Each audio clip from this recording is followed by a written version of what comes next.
I was always the forgotten child while my sister played the star. But after I exposed her online, she sent me voice memos crying, "We're family." My younger sister Brielle is 26 years old now. I'm 30. We don't get along, and honestly, I doubt we ever will. She's been the center of attention since the beginning, and I've always been the one left on the sidelines. When we were kids, I didn't notice anything unusual at first. My parents used to be quite supportive of me. My mother used to scream at my soccer games, while my father would brag about my school projects to the neighbors. However, everything changed when Brielle was born. Suddenly, it was as if I no longer existed. I worked hard to stay relevant. I began studying hard, getting straight A's, and joining clubs not because I enjoyed them, but because I hoped, just maybe, I could reclaim some of their attention. But I did not. Regardless of what I did, Brielle was always the star of the show. The craziest part? She did nothing remarkable to deserve it. She had a way of soaking up all the attention, even when it wasn't supposed to be on her. Let me give you an example. My parents gave me a party for my 18th birthday, and for once, I thought, hey, maybe today will actually be about me.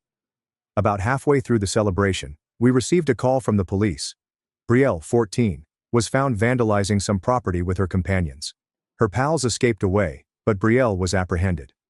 My father, as a cop, pulled some strings and let her off with a warning.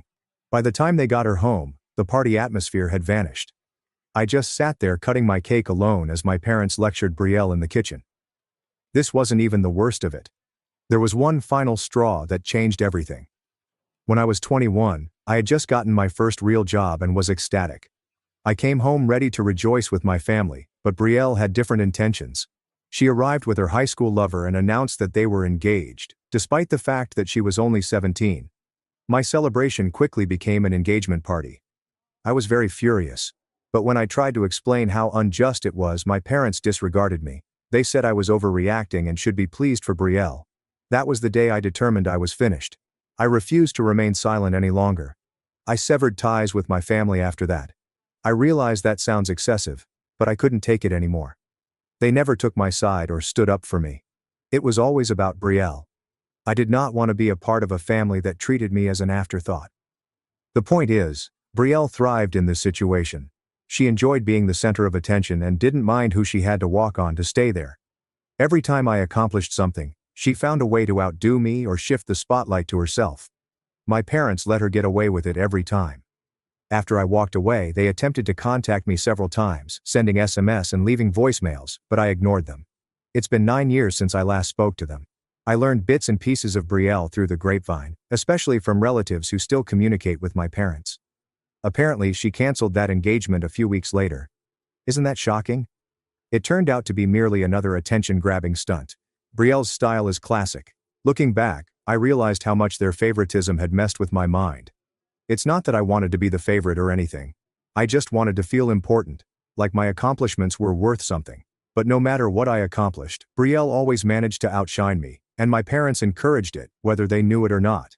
Brielle is not only selfish, but also manipulative. She understands how to manipulate people and gain their support. My parents were her main enablers. They were always there to clean up after her mistakes. Meanwhile, I had to fend for myself. It wasn't easy leaving my family, but it was vital. I needed to put some space between us so I could focus on myself for once. I made a fresh start. I became serious about my profession, saved every money I could, and dedicated my efforts to creating a life I could be proud of. My initial goal was to get out of the flat I had been stuck in since college. It wasn't horrible, but I wanted something that seemed more personal. 2 years ago, I finally accomplished that. I purchased a house, not just any house, but one that exclaimed, "This is what I've worked for."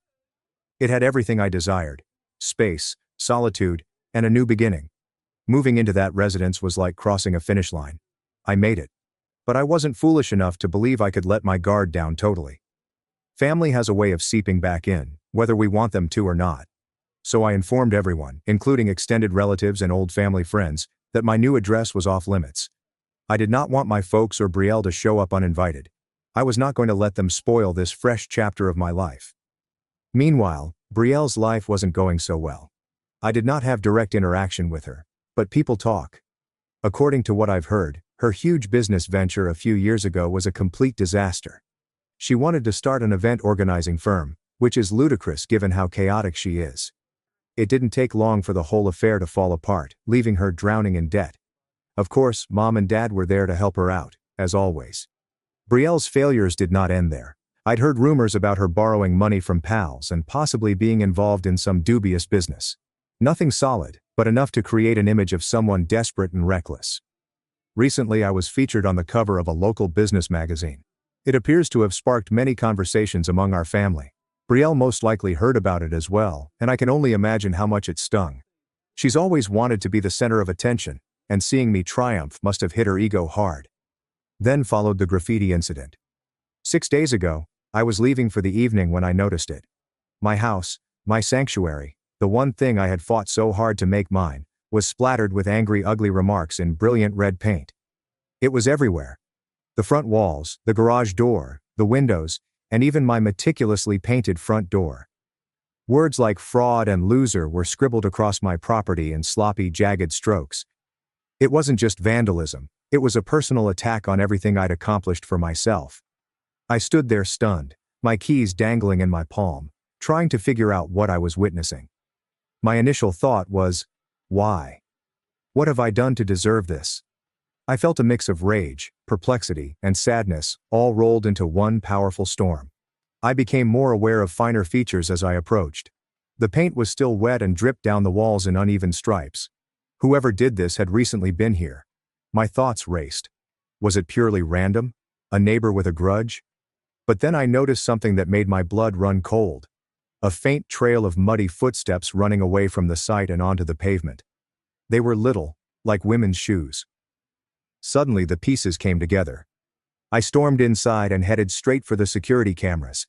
I placed them for peace of mind, never expecting to use them for something like this. My hands shook as I rewinded the footage, desperate to find out who had done this. And there she was. Brielle. She tried to hide herself with a hoodie, but I could see her anywhere. The way she moved and the small peek she cast over her shoulder were apparent. The cameras captured just enough of her face to leave no doubt. But that was not all. As I peered at the screen, I saw something unusual about her handwriting. The jagged, sloppy letters on the walls looked precisely like the notes she used to leave around the house when we were youngsters. Whenever we had a fight, she would write me nasty messages and sneak them under my door. It was like her calling card. The revelation struck me like a ton of bricks.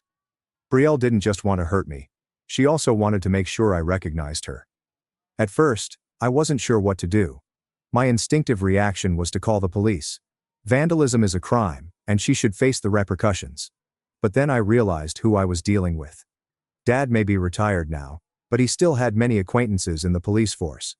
Brielle has been using her connections to avoid consequences for years. I knew exactly how it was going to play out. I'd submit a report, Dad would make a few calls, and Brielle would walk away without even a slap on the wrist.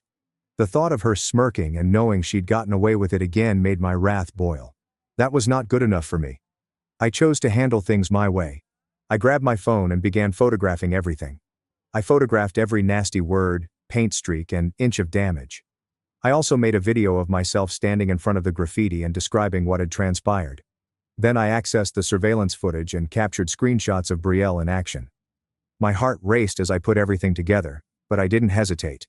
I'd had enough of being silent. That night I uploaded everything online. I didn't explicitly mention Brielle, but I didn't need to.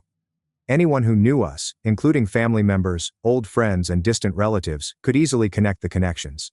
The caption was straightforward. This is what happens when someone can't handle your success. Proof is included. The response was quick. The post became viral within hours, garnering likes, shares, and comments faster than I could keep up. People were upset on my behalf. Strangers I'd never met chastised Brielle for her behavior, while friends flooded my email with letters of encouragement. Even longtime relatives began to speak up, expressing shock and disgust at Brielle's actions. For the first time in years, I believed I had the upper hand. Brielle was not about to walk away from this without facing serious consequences. And if my parents decided to defend her, that was their decision, but they would have to deal with the consequences.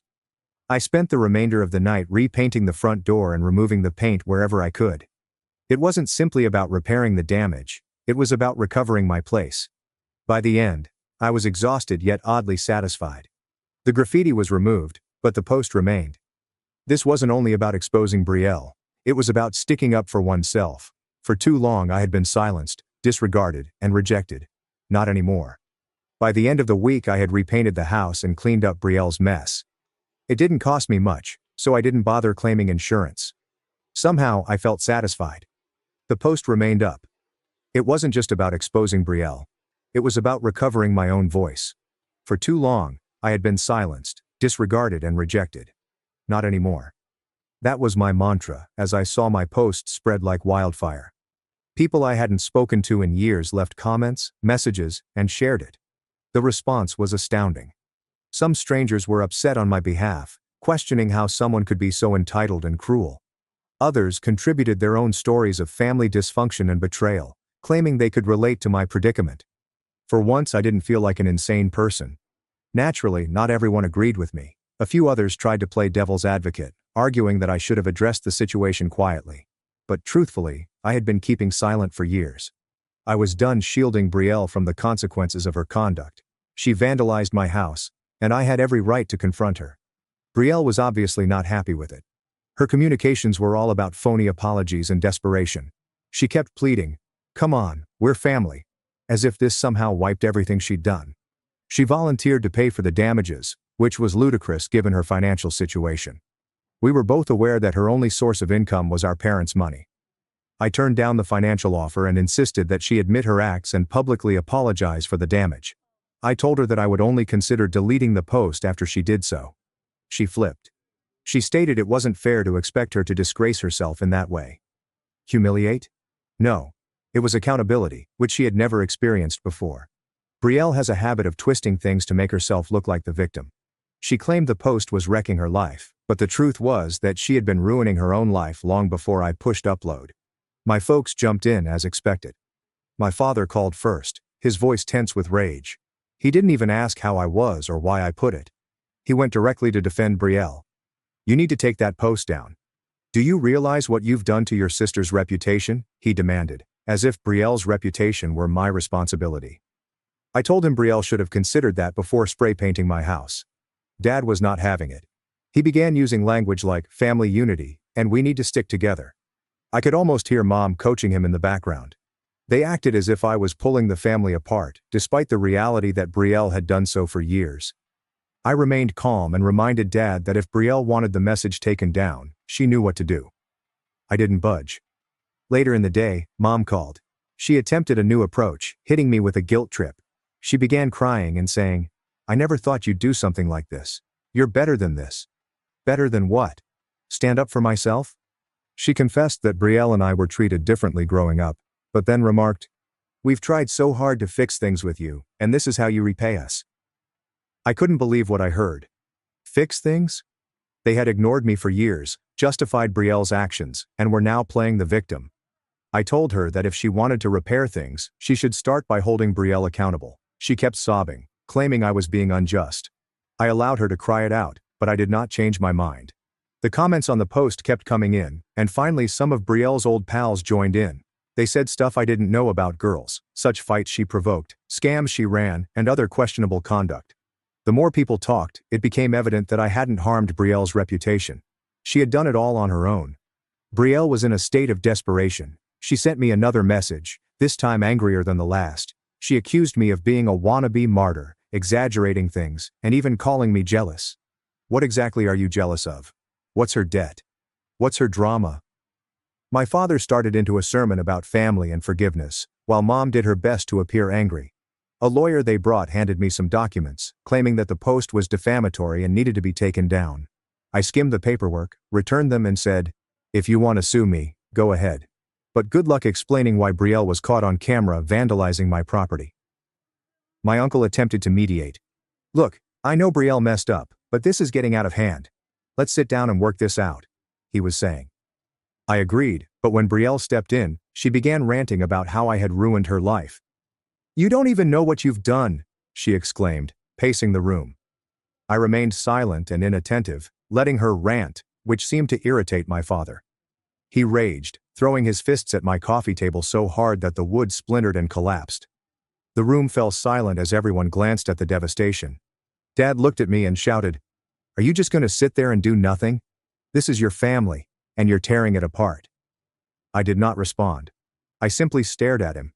That seemed to aggravate him, but my uncle intervened to draw him back. No one spoke for a time, and the air was thick with anxiety. Finally, Mom spoke. "Please take it down. Do it for the family," she said to me. "No," I responded. "Brielle made her choices, and now she's dealing with the consequences. I'm not fixing this for her." Dad stormed off without saying another word. Brielle slammed the door. Mom hesitated, looked at me, and then departed. I grumbled and returned to my seat after taking a look at the broken coffee table. It was clearer than ever that they would not change, and I was not going to help them. After they had departed, I sat down and read over the comments on my post. Support was still flooding in. People were sharing their personal tales and applauding me for standing up to someone harmful. It felt good to know that I wasn't alone. The following few days were tense. Brielle started sending me texts, ranging from phony apologies to direct threats. "You're ruining my life," one person wrote. Another stated, "If you don't take it down, I'll make sure you regret it." Classic Brielle was always trying to bully her way into achieving what she wanted. I did not respond. Engaging with her was like putting fuel on a fire. The situation then escalated. My uncle called again, attempting to act as a mediator. "Listen," he began, his tone far too calm for my liking. "Brielle is struggling right now. You have no idea what this post is doing to her." "Struggling?" I asked. "She vandalized my house, and you're worried about her feelings? Maybe she should have thought about that before grabbing a spray can." My uncle sighed, obviously frustrated. "It's not just about her, you know. Your dad's reputation is on the line too. People are starting to talk." That caught my interest. I hadn't considered the consequences for my father. He had spent years covering for Brielle, and now it was catching up with him. But instead of feeling bad, I felt validated. For once, their immaculate little facade began to fracture. Brielle showed up at my house the next day, beating on the door so hard that it woke the neighbors. I opened it, and before she could shove her way inside, I stepped in front of her, blocking her passage. "What do you want, Brielle?" I questioned, maintaining a stern tone. "We need to talk," she stated, attempting to avoid me. "You're not coming in. Say whatever you have to say right here," I said, staying firm. She appeared annoyed, but did not argue. "Fine. That post, you need to take it down. Now." I crossed my arms. "Not happening." Her frustration was all over her face. She looked behind me, as if assessing her options for barging past. "You've ruined everything in my life, my reputation. Do you even care? Did you care about my house when you vandalized it? Did you care about my life or reputation then?" I questioned, maintaining her gaze. She threw her hands into the air.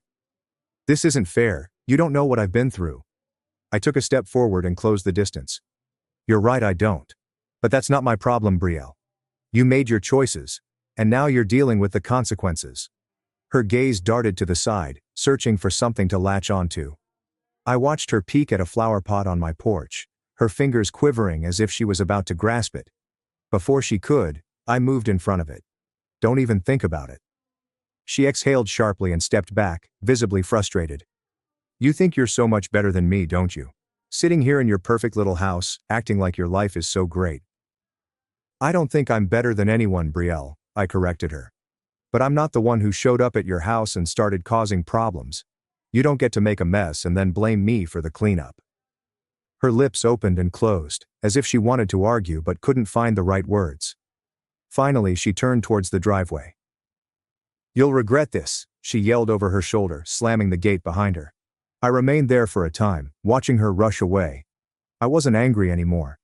I just felt exhausted. Brielle had spent years attempting to drag me into her insanity, but this time I wasn't going to allow her. If she wanted to change her life, it was her responsibility. My job was to safeguard myself. Later that night, I received a call from my uncle. He sounded panicked. "Brielle's talking about legal action," he told me. "She thinks if she sues you, you'll cave." "Let her try," I said. "She's got no case." "That's what I told her, but she's not listening," my uncle explained. "She's out of control, and your parents aren't helping. They're still trying to protect her." I sighed, feeling the weight of the situation. That's their problem, not mine. I'm done cleaning up their messes. The fight wasn't simply between Brielle and me. It was me versus the entire family dynamic. For years I had been the scapegoat, expected to meekly accept being neglected and mistreated. But now I had a voice, and I was not going to let it go. The following few days were unusually quiet. Brielle stopped texting me, and my parents did not show up again. I assumed they were regrouping and coming up with a fresh plan. But I didn't care. Then, unforeseen controversies emerged. My suspicions were verified a few days later, as my uncle called. My piece had gotten even more traction, and the comments were nonstop. People were spreading it, analyzing the security footage, and even digging out more information on Brielle. It was as if the internet had chosen to be my personal detective. I was even shocked by some of the stories that came to light. Brielle appears to have engaged in more than just vandalism. People were coming out with stories about unpaid bills, dodgy business agreements, and even charges of drug dealing. Someone uploaded a screenshot of a group chat in which Brielle boasted about getting away with stuff thanks to her father's connections. The screenshot went viral. Suddenly, the tale was no longer about me, but about a crooked system that protected people like Brielle. My parents were deeply affected by the repercussions. Dad's reputation as a respected cop, earned over decades, was deteriorating. His name was mentioned in every comment thread, and others accused him of covering up Brielle's mistakes for years. Honestly, they weren't wrong. Dad had always enabled Brielle, bending the rules to keep her safe from consequences. Everything was now catching up to him. Mom wasn't handling it well either. She had always been the emotional one, but this was different. I learned from a relative that she had started seeing a therapist, which was long overdue. Brielle, predictably, was in full meltdown mode. The last I heard, she was staying with a friend and trying to keep quiet. She erased all of her social media accounts, most likely to avoid the flood of tweets calling her out. Unfortunately, it was too late. The harm had been done, and everyone was aware of her true character. Then the legal ramifications began to pile up. Someone had anonymously reported Brielle's vandalism to the police, and since the footage was already public, Dad couldn't do anything to help. Brielle was arrested and charged not just with vandalism to my residence, but also with multiple other acts that had come to light through the post. What about the cherry on top? The allegations of drug peddling were significant enough to justify an investigation. Brielle's irresponsible behavior was finally catching up with her, and there was no getting around it this time. For me, the repercussions seemed strangely validating. I'd spent years being told I was overreacting, that I was overly sensitive, and that I needed to let things go. But now that the truth was out, everybody could see what I had been going through. Relatives who had remained neutral or supported my parents began reaching out to apologize. Even strangers on the internet were rooting for me, offering notes of encouragement. But a few days later, I received a call from Aunt Diane. Her tone was strong and almost accusatory. "Your post is causing drama," she commented, as if I hadn't noticed. "Your parents are beside themselves, and Brielle's devastated. Maybe you should think about taking it down for the sake of family peace." Before responding, I paused for a second to allow her words to sink in. "Have you ever seen the footage, Aunt Diane?" I inquired, my voice cool. There was a pause. "I don't need to," she replied defensively. "This is a private matter. Airing dirty laundry online only makes things worse for everyone." I couldn't believe what I heard. Despite the proof, some people still wanted to defend Brielle. It was not about right or wrong for them. It was about maintaining the family's image. "Well, maybe if Brielle had thought about that before vandalizing my house, we wouldn't be having this conversation," I said. Diane sighed, obviously frustrated. "You're not helping, you know. Your parents are under so much stress, and this isn't going to fix anything." "And coddling Brielle will?" I inquired, my patience dwindling. "I'm not taking the post down, Diane. If you're more worried about appearances than what Brielle actually did, that's on you, but don't expect me to play along." She murmured something under her breath before hanging up, leaving me shaking my head. It astounded me that even after viewing the evidence, some individuals still thought I was the problem. Regardless of how people perceived it, the true issue was that my parents still couldn't understand the broader picture. They kept blaming me for everything, claiming that if I had simply removed the post, none of this would have occurred. It was frustrating. Brielle had made her own bed, but I was the villain for not cleaning up her mess. Because they chose their side, they had to face the consequences. My uncle sent me an SMS the other night. "Your father lost his job today." I glanced at the screen, not sure how to feel. Dad's role in covering up Brielle's antics had finally caught up with him, and the department had no choice but to release him. Part of me felt bad for him. He had worked hard for that career. But another part of him realized that this was the only way he was going to learn. He had spent years enabling Brielle, and now he was paying the consequences. Mom tried contacting me the same night, but I didn't answer. I wasn't prepared to deal with her cries and guilt trips. Instead, I sat on my couch and read through the most recent comments on the post. People were still sharing their own tales about dealing with toxic family members, which made me feel less alone. For so long, I felt like the odd one out, as if I were the problem. But I just realized I wasn't. I was the only one brave enough to confront Brielle and my parents. The following day I received another communication, this time from one of Brielle's former acquaintances. They praised me for exposing Brielle, claiming they had been taken advantage of by her for years. "It's about time someone called her out," the message stated. That struck me hard. Brielle hadn't simply damaged me, she'd hurt so many others, and my post gave them the guts to speak up. Brielle's case eventually ended up in court. She pleaded not guilty, but the evidence was overwhelming. With the security footage, group chat screenshots and testimonies from others she had offended, there was no way she was getting out of this. The judge sentenced her to 4 years in prison, with no possibility of parole. The sentencing was harsh, but she earned it. My parents had gone quiet following the sentencing. I believe they were ashamed, perhaps even angry, but there was no more concealing the fact. Their golden child had become a disaster of their own making. Dad's profession had ended, Mom's emotional state was shaky at best, and their once perfect family image had been smashed. It wasn't the outcome I had hoped for when I first shared the video, but I wasn't surprised. Enabling someone like Brielle always has consequences. Meanwhile, I immersed myself in my work. My business was growing, and I was not going to let family problems ruin it. But, as much as I wanted to leave everything behind, there were reminders that I couldn't ignore.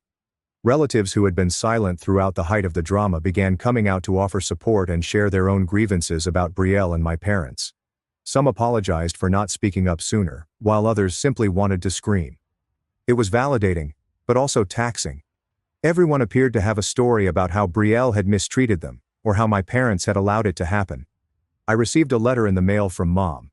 It was long and handwritten, full of regrets for how things had turned out, how Mother and Dad had treated me, and for failing to intervene when Brielle's behavior became out of control. Even as I read her words, I couldn't shake the sense that something was missing. She refused to accept responsibility for enabling Brielle. She did not appreciate the years of neglect I had suffered. It felt like a surface-level apology, intended to alleviate her shame rather than actually make apologies. Brielle, on the other hand, had maintained perfect silence. I had not heard from her since her sentencing, and I did not expect to. Whatever relationship we might have had was long over, and I was fine with that. Brielle had made her decisions and was now dealing with the consequences. I owed her nothing, not my forgiveness, not my understanding, and especially not my time. As the months evolved into years, I focused on creating a life that felt authentic to me. I traveled more, met new people, and even began dating again. It was difficult to let down my guard after everything I had been through, but I was determined not to let my family's dysfunction define me. I deserved better, and for the first time in my life, I gave it to myself. Looking back, it's difficult to comprehend how much has changed. The person I was before all of this, the one who remained silent and let Brielle and my parents walk all over her, seems like a stranger. I'm not that person anymore, and I'm proud of the progress I've made. It wasn't easy, and there were times when I felt like the weight of it all would crush me. But I persevered and emerged stronger. And I don't think moving on implies forgetting. It entails learning from the past, applying those lessons to create a better tomorrow. That is what I am doing now. Brielle, my parents, and the devastation they caused in my life are only chapters in my story. Important ones, yes, but not the entire book. What is the best part? I am finally in control of my own story.